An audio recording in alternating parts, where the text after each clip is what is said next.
Hello, everyone. Welcome. Good evening. My name is Aaron Ramirez for the Pueblo City County Library District. We have a great program in store for you tonight. I'm joined with Peg Rooney from the Arkansas Valley Audubon Society, as always. And I'd like to welcome Abby Burk from the Audubon Rockies. Tonight, Abby's got a great presentation lined up. And I'll kick it off to Peg. Thanks, Aaron.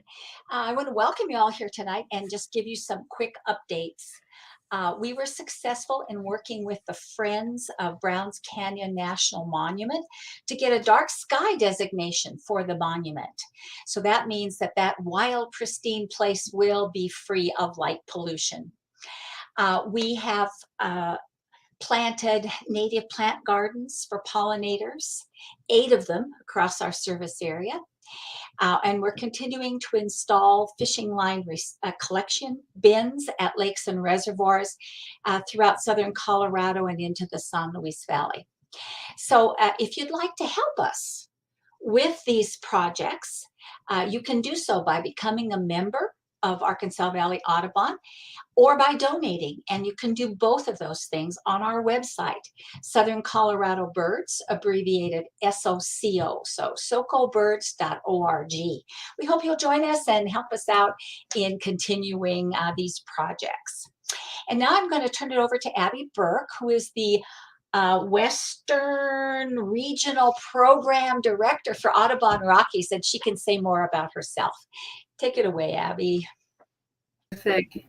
Thank you so much, Peg. It's great to be with you tonight and to have the opportunity to share about some really amazing opportunities that are right around us in this in water right now. And so tonight I'm kind of really honing in on just going into a little bit more detail. Let's also have a conversation about it. If there are questions that you have as we kind of move through the presentation, ideally we'll hold some to the end, but let's also have a good conversation. But I want to bring forward, how healthy freshwater ecosystems, our rivers, our streams, our wetlands, critically support birds and people, and that there are opportunities in 2023 that just abound. And it's going to take all of us to move forward with good water decisions. So thank you again for inviting me this evening. It's my pleasure to join you and to really just kind of dive in a little bit to, what are these opportunities in water right now? So for me, my world for Audubon really does hinge around that intersection of healthy natural systems for birds and for people. And as you can, we're all seeing the headlines right now of how water, whether it's in our state, in our local basin, or whether we're talking about a bigger basin, such as the Colorado River Basin, or the Arkansas River Basin, or the Rio Grande River Basin, water is just in the headlines almost all the time. And so there are 3 big water moments that I'd love to unpack for us a bit this evening and just discuss how, to be a little bit engaged, informed, and how to participate. It's really a critical time right now in Colorado's water, both locally and regionally and at the basin scale. So I figure I'm going to go in about 40 minutes and then we'll have questions and answers along the way. So Peg, if there's anything that comes into the chat that looks interesting, please feel free to go ahead and ask away during the presentation, or we can also do that afterwards, whatever is your pleasure. So I always love to begin by saying, everybody has a river story. For me, my kind of home river is the Colorado River. And I live just uphill from it, literally. Home for me is just outside of Grand Junction, a little community called Glade Park. And I get to cross that river every single day, coming and going from home. And the Colorado, for me, has had a lifelong draw. I've been a lifelong kayaker.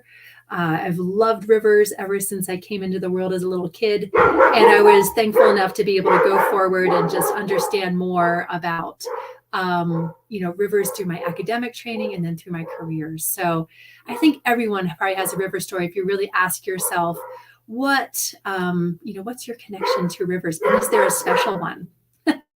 Sorry, there might be some sounds of life as my dogs kind of get settled in through the house this evening. So thank you for your grace with that.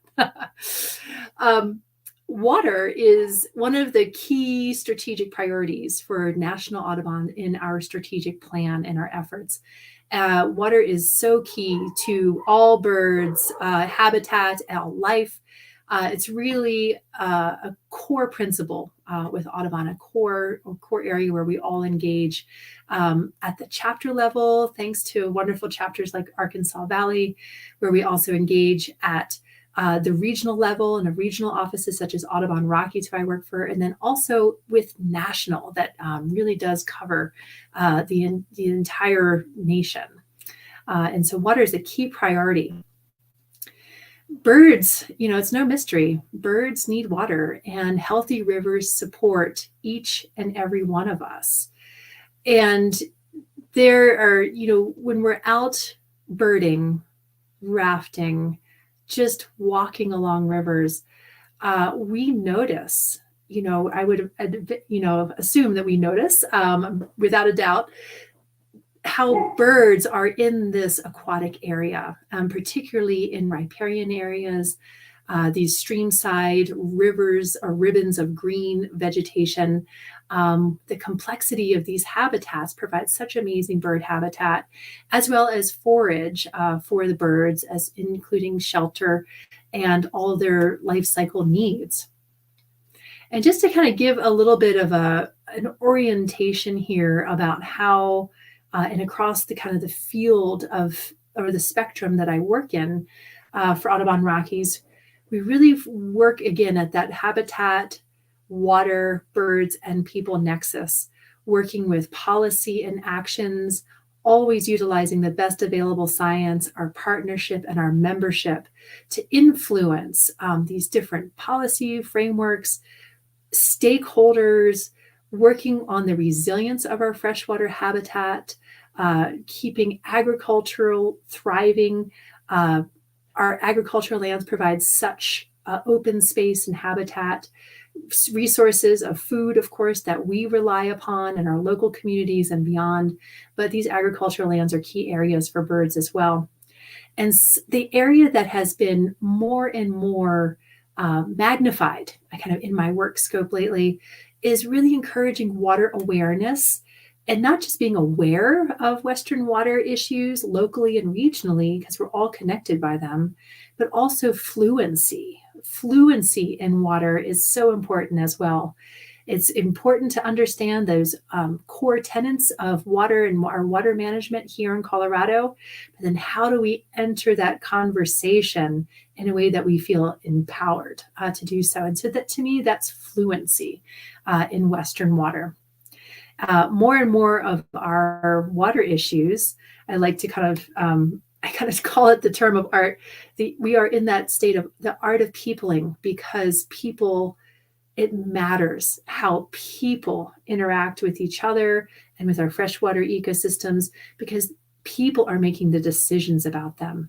We can move water, we can restore habitat, we can preserve habitat, but it all comes down to people's will to do so. And so that water awareness and fluency is a really key area that we've been working in more and more lately.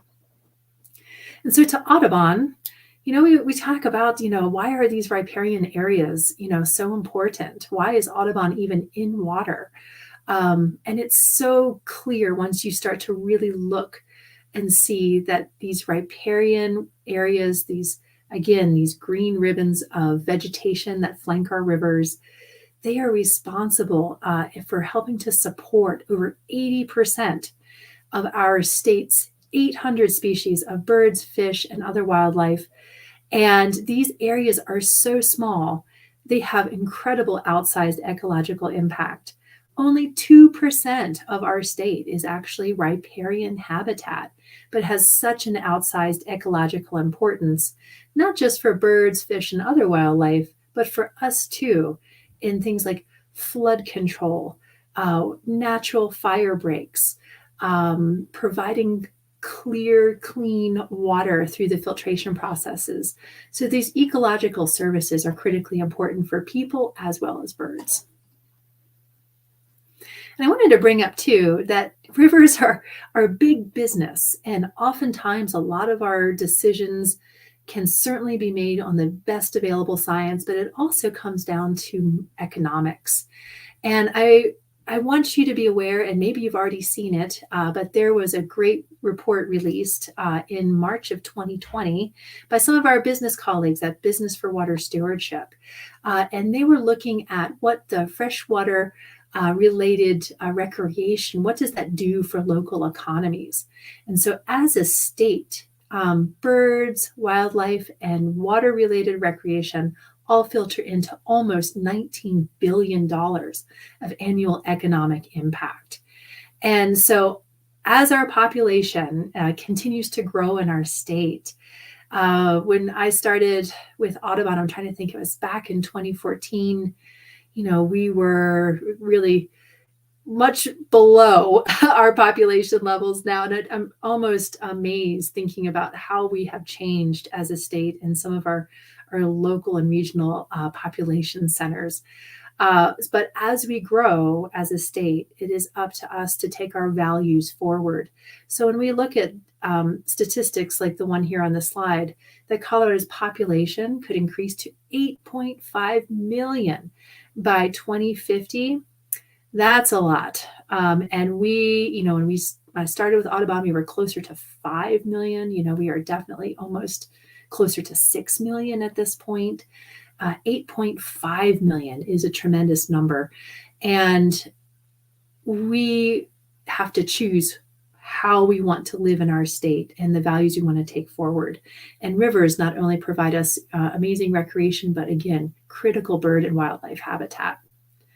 So looking at a little bit deeper, some of those economic numbers, and I won't linger here very long, but I think it's really worthwhile to note that from Business for Water Stewardship, again, in their 2020 report on the economic contributions of water-related outdoor recreation, I wanted to point out that wildlife watching, where most of us bird watchers fit into this bucket here, is a significant contributor to this overall economic input to the state. So pretty impressive numbers for wildlife watching in the grand scheme of the 18.8 billion. Going a little deeper, knowing that we're talking about the Arkansas Valley Audubon chapter that has such an extensive territory covering the Arkansas as well as the Rio Grande River Basin, I thought it might be interesting to take a look at some of the numbers that these respective basins receive from water-related outdoor recreation. So here in the Arkansas River Basin, $2.6 billion contributed by water-related recreation every year. And I know I help to kind of contribute to that when I come down and kayak on the Arkansas at least once a year, one of my favorite rivers to get out on. And here in the Rio Grande, 476.5 million in water-related recreation economic impact. Tremendous amount of jobs that are supported, and the visitation, both residential and non-residential, folks that come to the basins and spend money, support local economies. It is a hefty contributor. All right. So now we kind of get a little bit of a frame of the importance of water to birds and people, the economics, and if we had time enough, I'd love to unpack some of the ecological services that rivers and wetlands provide us that we just cannot duplicate and we rely on so much for our everyday lives. But I want to jump into kind of like my first bucket to make you aware of, if you're not already, that Colorado's water plan. We are going to have an updated new water plan that will be released on January 24th of this month of January. So it's just a couple weeks away, and there will be a rollout and a celebration of the inaugural update of our water plan.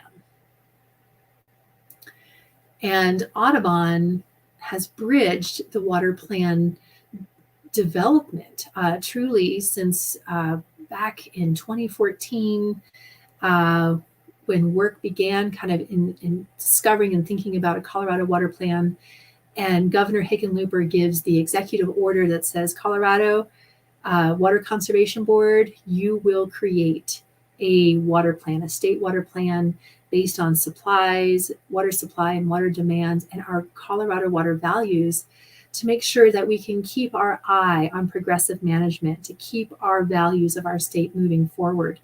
So that plan was finalized in 2015, and Audubon played a large role in bringing both technical input to that 2015 plan, as well as a tremendous number of public input, public comments, feedback, presentations at public meetings. The Audubon membership really activated strongly on that 2015 plan. And I'm proud to say that as Governor Polis has directed the update of the water plan from previous Governor Hickenlooper, now the Audubon Network again has heard the call and really reached out. We were able to activate our network statewide to influence the update of the Colorado Water Plan and moving into this finalization stage where we're going to have a release of this new plan here in just a couple weeks. The Audubon Network actually broke record engagements from Audubon Rockies. And so just wanted to thank the Audubon Network for always being ready to respond to the call to really move for our water management forward for the best multiple purpose use and the support of our rivers, wetlands, and the birds that depend upon them. So there's been a huge civic engagement around the water plan, both in the 2015 and now in the soon-to-be 2023 water plan. And there's a tremendous amount of information, tools, in this update. And if you don't already, you may be familiar. A great way to stay engaged in the water space in your local basins, which certainly each basin around the state has their management plan for water. So there's an Arkansas Basin Implementation Plan. There's a Rio Grande Basin Implementation Plan. And these regional basin plans roll up into the water plan, which is the statewide kind of umbrella that the basins operate within. And there's a real symbiotic relationship between the water plan and the basin implementation plans. So if you haven't heard of these roundtables, each major basin in Colorado has a basin roundtable or a decision-making body that really works on local water issues, can also advocate for water projects. If you have an idea for a project, it's a great place to create ideas and also connect with funding. And so most basin roundtables meet either monthly or every other month. We just had the Arkansas Basin meeting yesterday, but there is one, if you're interested in the Rio Grande, coming up here on February 14th on Valentine's Day. So I put the links here if you'd like to check it out a little bit more. Feel free to read and to learn, and reach out to me if you have any questions about engaging with the Basin Roundtables. Working with each Basin Roundtable around the state has been a privilege of mine over the last several years of really getting to know and understand the basin cultures, what is beneficial, what are the drivers in those basins, and it's a great way to form long friendships and working relationships.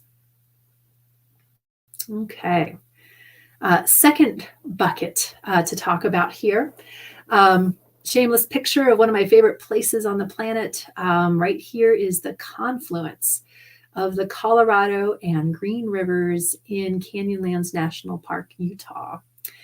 And I bring up the Colorado River, and it's no mystery that this river is in the headlines every day because of the imbalance of water availability and use, and also climate change impacts to this river. And so the Colorado River literally touches all four corners of Colorado. through Trans Mountain Diversion Water, through agriculture, through trading of goods. The Colorado River is our namesake river. And it is in the news for a multitude of reasons right now. A lot, and this is my favorite overlook, by the way, not too awful far away from home, of the Colorado. And so this was in July of 2020. We kind of remember what 2020 was like here in Colorado, with 3 historic wildfires, unbelievable drought, and sadly, pictures that look like this that was published in Glenwood Springs. This is the Colorado River coming through Glenwood Canyon shortly after the Grizzly Creek fire. One of many fires that did not make the top 3 historic fire list of 2020. I always say I hope that we'd never see another year like 2020 again, but I'm not quite sure, and models aren't quite sure if we've seen the worst that climate change can throw at us just yet. So this river, just this past year in 2022, it was the 100-year anniversary of the Colorado River Compact, which was signed and finalized in 1922. And the compact, and tenets of the compact, kind of these interim guidelines, which are kind of like bullets, if you will, along with the compact, are just about ready to be in this renegotiation stage among all the 7 states, and also an increased role of tribal engagement. Then, of course, Mexico plays in to how we manage this river. And the real question is, how do we manage a river that is shrinking, that overuse and climate changes in our hydrology and our water availability? We're just not meeting and living within our water budget, all of us that are dependent upon this river. And so there is a lot moving in the Colorado River arena right now. So quickly, you more than likely have heard about the precipitous drops in Lake Powell, which is just downstream of this picture, down past and through Moab and down through Cataract Canyon and into Lake Powell. Lake Powell has, with climate change impacts and a warmer, drier hydrology, we just don't have the water to continually send down in abundant amounts through Grand Canyon into Lake Mead, which is dropping tremendously fast too. Even though we have this amazing snowpack right now, and it's a wonderful gift in the moment, but there's no guarantee that we are out of this 23-year drought right now. So the Colorado River basin itself, again, talking about climate change, this enormous red, purple blob, if you will, here on this map, really shows how the Colorado River basin, the headwaters areas of the Colorado and the upper basin are really impacted by reduced precipitation and an increase in warming. You can see here that the cluster of counties that are highlighted, home for me is just right around here. But this cluster of counties on Colorado's western slope, we're warming, double the global average. And it is the largest hotspot in the lower 48 states as far as temperature change goes. And so it sounds like it's all doom and gloom, but we do have an ability to work and live within our water budgets and in our balances, but we must have the flexibility to be able to do so, to be able to live within our water means and our water supplies that are given by Mother Nature, and just not taking more than what this river is able to sustain. And in the larger negotiation places of the Colorado River, I do like to say that make sure that we are focusing on managing a river, not just managing water, because we do have 40 million people and a $1.4 trillion economy built on reliance of the Colorado River. And so there's a lot of decisions being made. And also, even know that the river is in headlines in pretty shadowy, heavy ways, that there is still very good work that is happening. Colleagues in Audubon and Raise the River and so many more in partnership are working on rehydrating the delta of where the Colorado River flows into Mexico, and which was once one of the most abundant areas for birds in the world because of the vast vegetation, the diverse vegetation. And so our colleagues are working on strategically utilizing and delivering water to individual plants to really help regreen and rehydrate areas of the delta that are key for habitat. So good things are still happening for certain, and always applaud the great work of friend and colleague Jennifer Pitt, our Colorado River Director for Audubon. So I always have to ask this question as well. What's your connection to the Colorado River? Because we all have one, whether it's eating a salad in the wintertime, or it's rafting, or it's time spent in and around the Grand Canyon.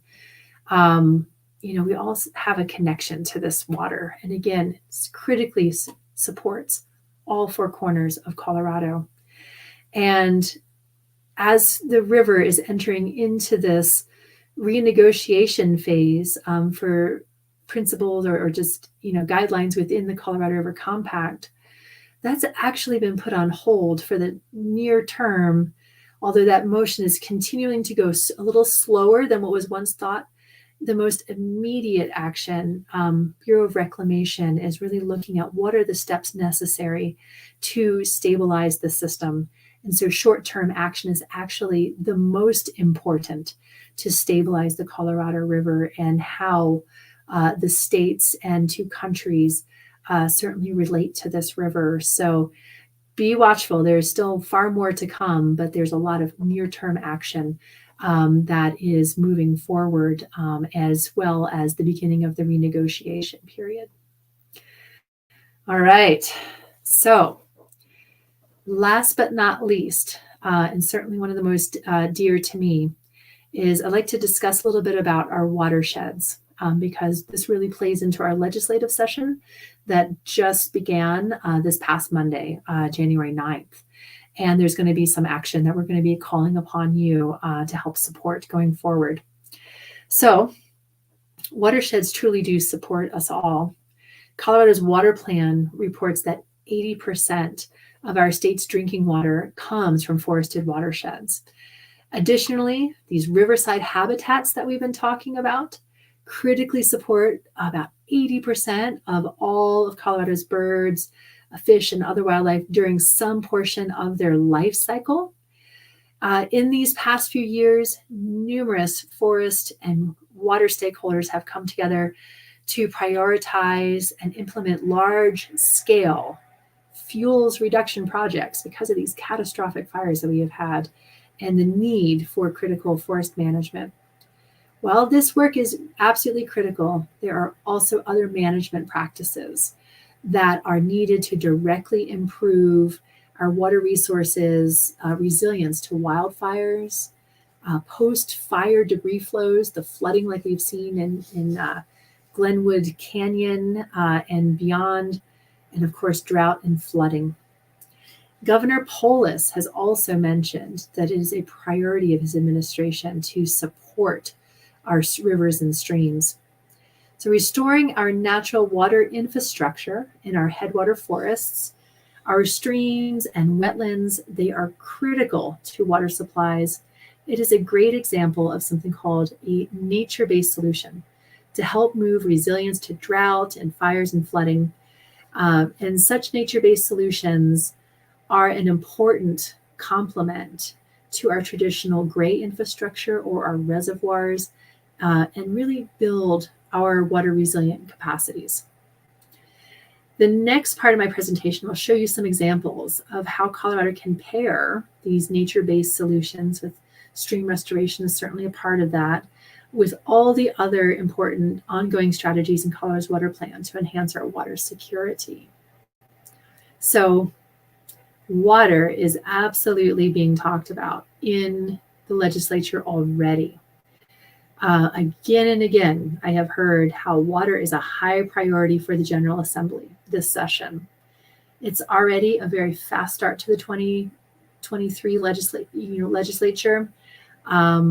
We began on the 9th, and already a tremendous amount of stakeholder engagement and outreach, discussions with decision makers on priorities and et cetera.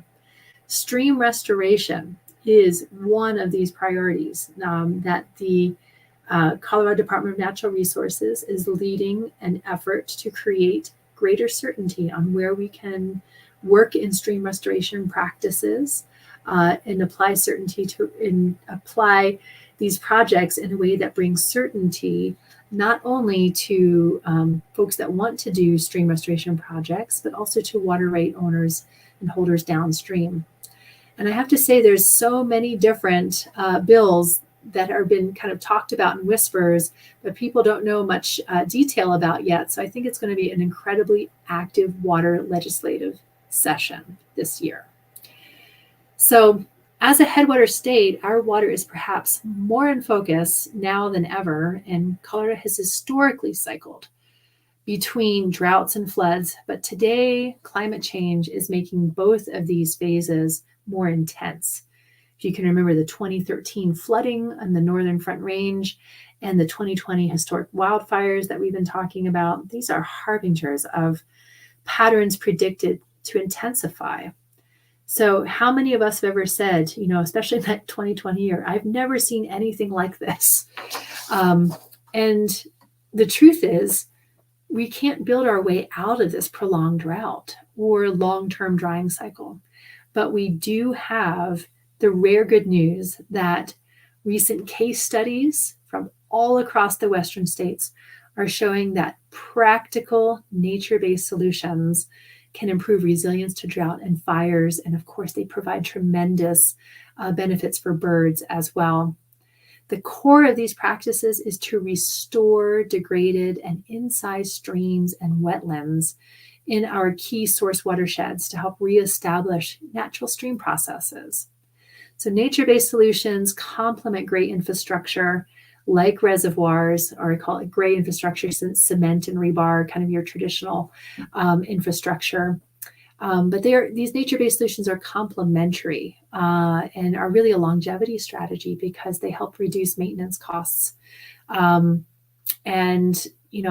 it's kind of it's not an either or, but it's an and or a complement, that these nature-based solutions can be crucial strategies as Colorado continues to warm and bring greater resilience to our water resources. So I just want to go through a little bit, just kind of showing you kind of what the issue is. And, in addition to less snow and higher temperatures and drought in Colorado, there are thousands of miles of degraded or incised or deeply cut streams that are disconnected from their floodplains. These are a couple pictures to show that. Floodplain alteration is estimated at 45% of our headwater streams in Colorado. Negative effects of disconnected floodplains include lower groundwater tables, lower summer base flows, warmer water temperatures, and substantial loss of riparian habitat. These systems are unnaturally flashy. When precipitation comes, it moves quickly and destructively, down-cutting stream beds and depositing thousands of tons of sediments downstream, often clogging up reservoirs and headgates and other infrastructure. In this degraded, kind of disconnected stream state, water just moves a lot faster. It's like putting your thumb on the end of a hose and power washing the valley floor. You just increase the water speed, and it is down cutting as it does so. Stream restoration projects that reconnect the floodplains typically result in returning that flashy peak hydrograph, that big peak that we see of an incised stream to something closer to what was historically before the degradation occurred. So instead of a sharp, flashy, fast peak of water, the runoff is more evenly distributed across the summer months. And this is the healthy natural condition of streams that most senior water rights holders likely enjoyed prior to the stream becoming degraded. And I think we know this, but it always stands to mention. Here are a few values, the top values, really. This isn't an extensive list, but the top values of healthy headwater streams and wetlands, in addition to providing critical habitat for our birds. And they self-sustain. These healthy stream systems self-sustain with minimum investments, going forward, unlike other more rigid infrastructure. So going just a little bit deeper, just to kind of hopefully illuminate the needs here. These next few slides illustrate in photos how streams, if they are healthy, can serve us all much better than incised and degraded streams. For example, the stream in the upper left is a common site, channelized and devoid. It doesn't have any riparian vegetation.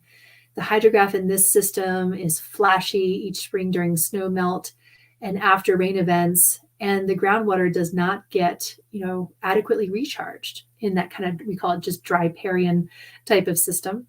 And you can compare that to the upper right with beaver ponds, where water is cycled between surface and groundwater. Groundwater is recharged, the water table is high, and can continue to contribute to stream flows into the hot summer months. The Watershed Biodiversity Initiative in Pitkin County created this, the bottom pictures here, these slides, to illustrate the incredible ecosystem service values. Think of such healthy streams as the second snowpack. So we all get that first snowpack, those beautiful white capped mountains, and think about our healthy wet meadow headwater systems as the second snowpack. These natural systems can build resilience to drought by releasing flows longer into summer months and reduce sediment loading by slowing water along its downstream course and supplement traditional gray infrastructure reservoirs. Roll through here.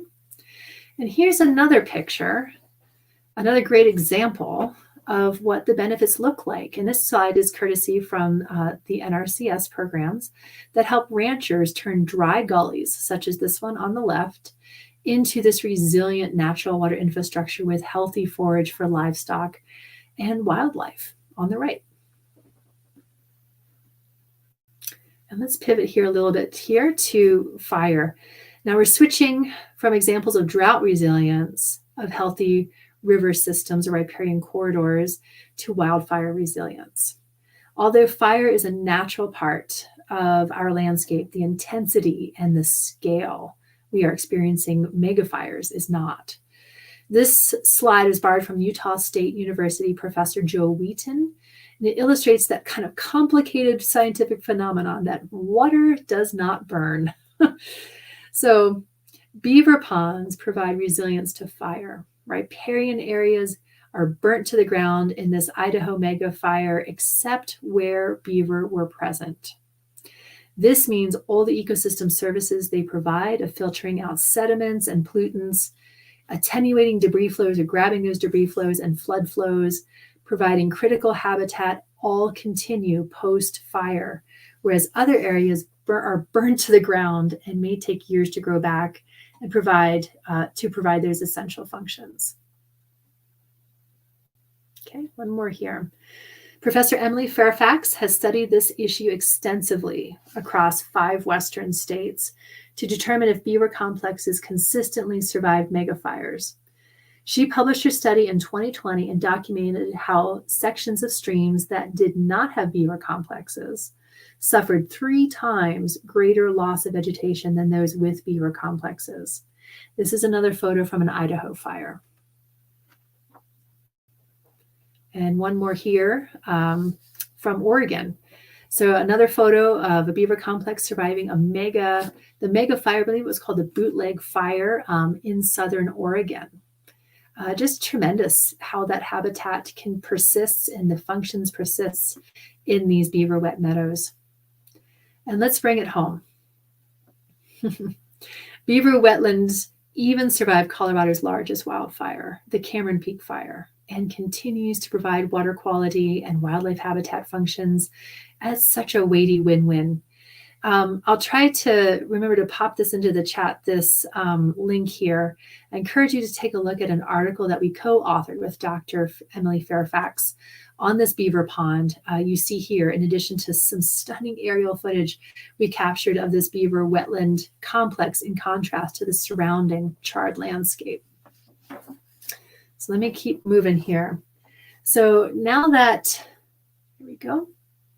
Now that I've showed you the benefits of having healthy riparian corridors and there are some low cost, effective, scalable ways to restore our degraded streams. And so this kind of starts to get to the point of our stream restoration bill that DNR, Colorado Department of Natural Resources, is leading. So projects are carefully designed using simple and temporary hand-built wooden structures that mimic beaver dams that are strategically located to allow sediment to accumulate and to agrade the incised stream. This also allows riparian vegetation to recover and be naturally hydrated by the rise in the groundwater that occurs. So great bird habitat support and diversity of vegetation, which supports wildlife and livestock. Given that each place is different, every patient needs a customized nature-based solution, so to speak. So each project requires an approach that takes into account its unique ecosystem, hydrology, geology, topography, soils, weather, human needs, and local social issues. My colleagues and I work to support and inspire scaling up restoration projects in small order headwater streams. Colorado Natural Heritage Program is currently mapping where the best opportunities are in our headwaters to restore streams and wetlands. And again, to improve our Colorado's resilience to drought and fire and flooding. So I want to show you just a few examples before we close. So stream practitioners construct different sizes and types of these process-based restoration structures. You can see the posts and the downstream flow, the leakiness here. And again, the posts and interwoven willow branches. And so these projects really depend on many factors. You have to match the size and the number and the type of the needs and the goals of the partners involved. And you can match project design to these. I do have to say that more research is needed to better understand the hydrologic effects of these process-based restoration projects and streams. However, there is absolute conclusive evidence, scientific documentation that healthy functioning streams, wetlands, and floodplains provide the ecosystem services benefits I've been highlighting in this at higher levels than degraded incised streams. Improving resilience to drought, fire, and floods has all been documented in case studies, and such continued restoration work is critical in the face of climate change.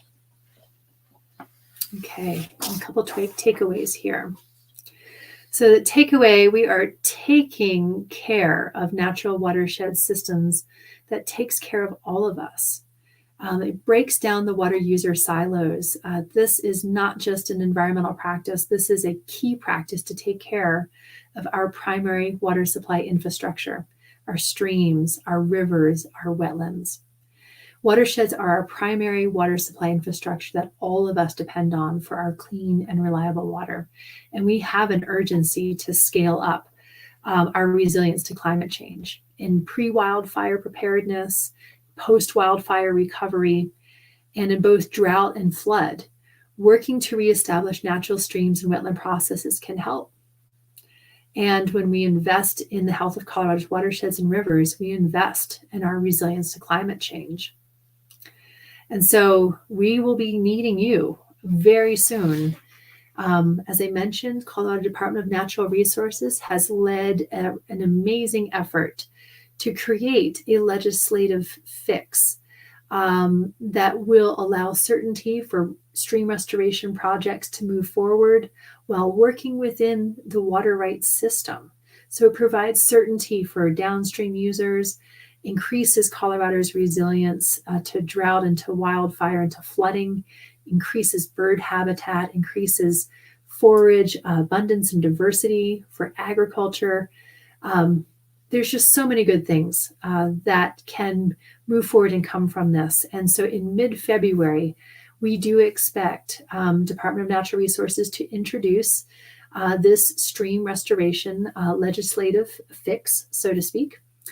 And to help you and legislators understand more, on February 2nd, from 8 to 8:45 in the morning, Audubon is going to be hosting a water legislator webinar to really go into the why we need the stream restoration bill. We will have Kelly Romero-Heaney from Department of Natural Resources, bill sponsor Senator Roberts, bill sponsor Representative McCormick. We will have Dr. Ellen Wohl from Colorado State University, Jackie Corday of Corday Natural Resource Consultants in Montrose, and myself. I will be emceeing and hosting this event, and this will be a first of a multiple installment series specifically on the stream restoration bill. So just to finish, we all benefit from these healthy functioning rivers, and there is such broad common ground that we all enjoy dependent upon these rivers. The beauty of observing healthy flowing rivers in our communities, the recreation opportunities, the wildlife, the birds in the riparian corridors and in these river corridors, reliable irrigation water, reduced flood risk, wildfire mitigation, clean, reliable drinking water, and our abilities for our communities and economies and ecosystems to thrive. All comes down to the health of our rivers. And so this stream restoration bill is very important for Colorado moving forward. So with that, I'd love to leave you with this particular slide that does have my contact information. It would be great to stay in touch. And certainly if you're interested in learning more, this is a really high level, although it might have felt a little bit detail heavy, but a kind of a high level overview of just some of the 3 big things that are moving in Colorado right now. And I'm happy to share this with you. Awesome. Great Yeah. presentation, Abby. Thank you so much. Very nice. So we don't have any questions in the comments, but I imagine Peg is ready to go with some good questions, and I may have 1 or 2 myself. So Peg, fire away. The feds were saying that the compact states had better decrease their water use, or they're going to intervene. Where does that stand? Absolutely. Great question, Peg. Thank you for that. As you can imagine, the states and all the decision-making bodies engaged around the Colorado River are being very calculated. The 2 to 4 million acre foot reduction is it's probably closer to 4 million acre feet that actually needs to be reduced with that. But there's a lot of checking to see of authorities. What authority does the federal government, the Bureau of Reclamation, have to make those calls on reducing and stabilizing the Colorado River system even more? So a lot of this, there's still interstate and, good conversations happening, but tensions have been escalating. And I encourage for anybody in that space, this is a time for us to pull together and not pull apart, because we don't have the luxury of time for this river system going forward. And I do believe the Bureau of Reclamation will take action in order to stabilize this system. But what that could look like, nobody knows just yet. But great question, Peg. Thank you. So that is in play right now as we speak. I bet. Yeah. And beavers.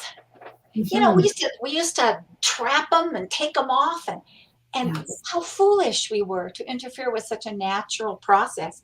But are there groups around the state that are looking at beaver reintroduction and all that sort of thing?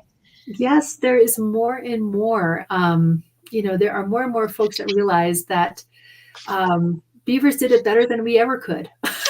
And Human create hubris, yeah. exactly such remarkable persistence from beavers that create these complex habitats that have a multitude of benefits for folks downstream. And so I think that there's certainly a need for greater public relations on the benefits of having beavers in your area. But as water has gotten more tight, people are looking at every drop and not realizing that intact functioning beaver wet meadow complexes provide a myriad of benefits, and improved water quality, reduction in heavy metal pollutants, even being able to capture sediments to provide a longer release later into the year from this wet sponge of a rich ecosystem. So there's more and more to be unpacked there. And I think at some point when we lost the reverence for all that these animals were doing for us, and now we're seeing these degraded stream systems, gosh, how easily they could be repaired if we had greater beaver recolonization, the habitat improved. And it's learning how to coexist in a way that is beneficial for both people and the beavers too. So there's definitely more to come. There's definitely more to come there. And it's something that is just such a rich area to dive deeper into. And I'm happy to provide some connections, even after this, to folks that are really kind of in the main center, of looking at beavers in Colorado. Sure. Awesome. And one of the unmanaged grazing is a problem in riparian areas. Is Audubon, through their conservation ranching program, anything like that? Are they working with ranchers or CPW or any of those agencies about that?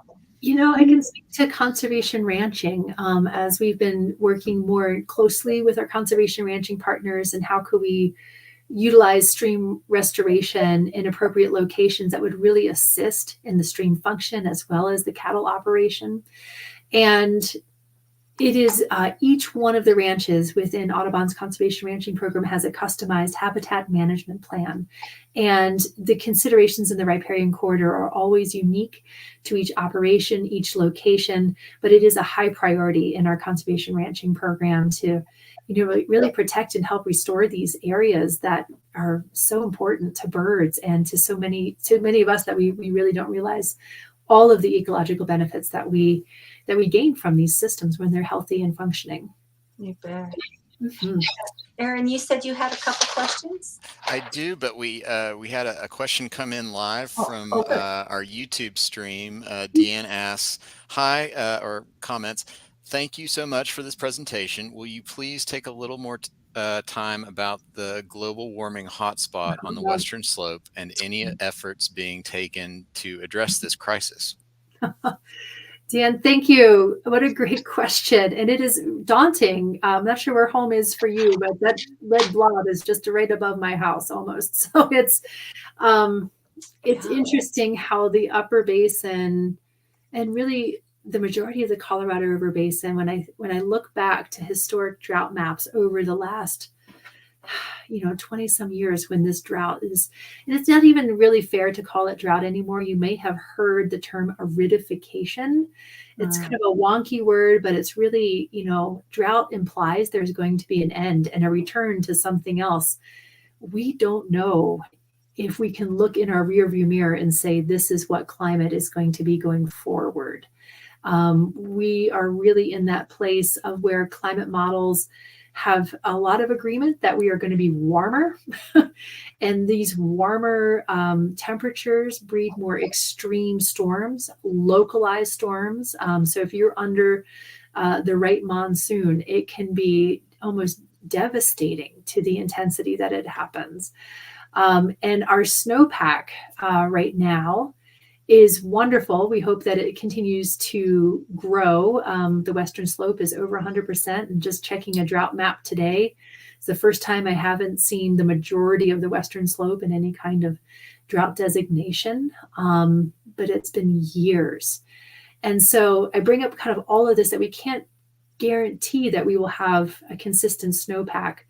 As we warm, we're looking at more rain versus snow. And so as we have less snow, our systems are snow melt driven, our river systems. And so that really starts to impact how our river systems function with this warmer, less snow, more rain, earlier runoff, longer growing season because we're warmer also. So the plants have a greater demand in the area for water going forward.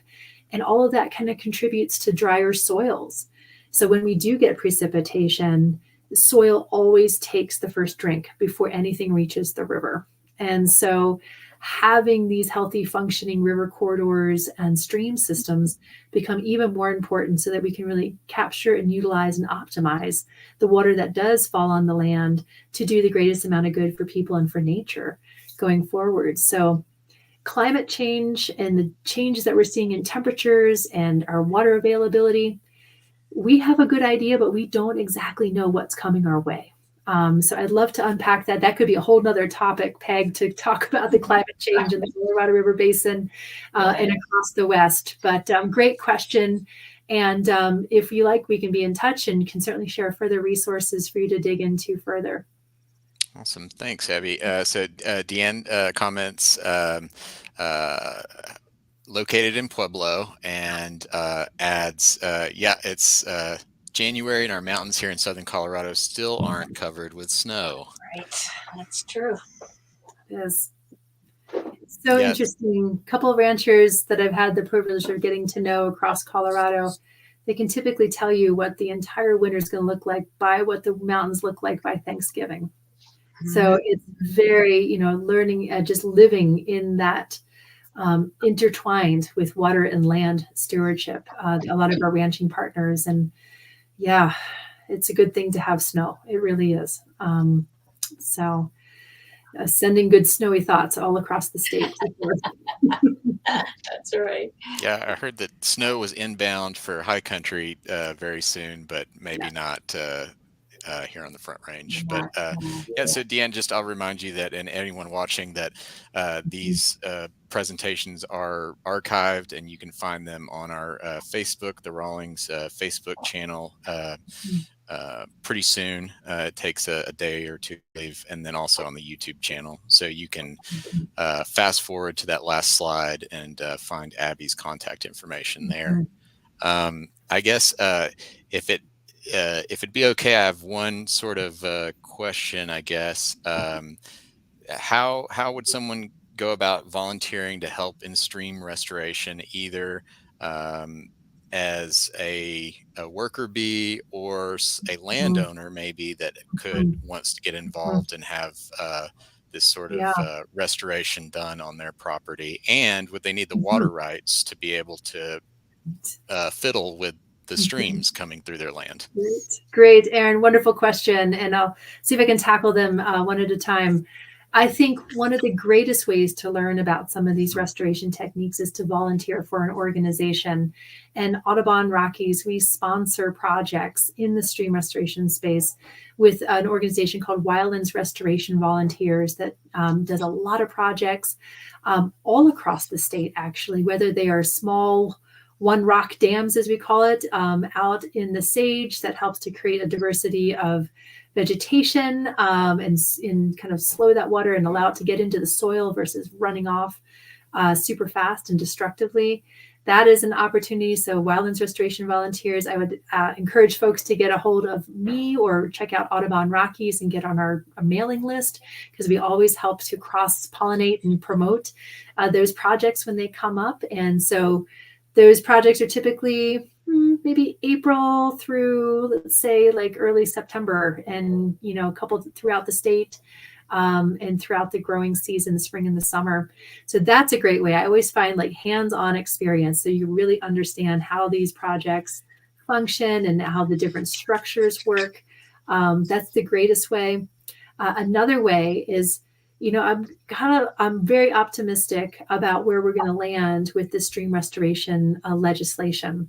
And so working thoughtfully on a property where there was once a river corridor wetland is, the area of focus of being able to do restoration and improvements in these what's called a historical footprint. And so in some instances, depending on the scale and the scope of restoration practice, and where we talk about stream restoration, it's an entire spectrum of practices we're talking about.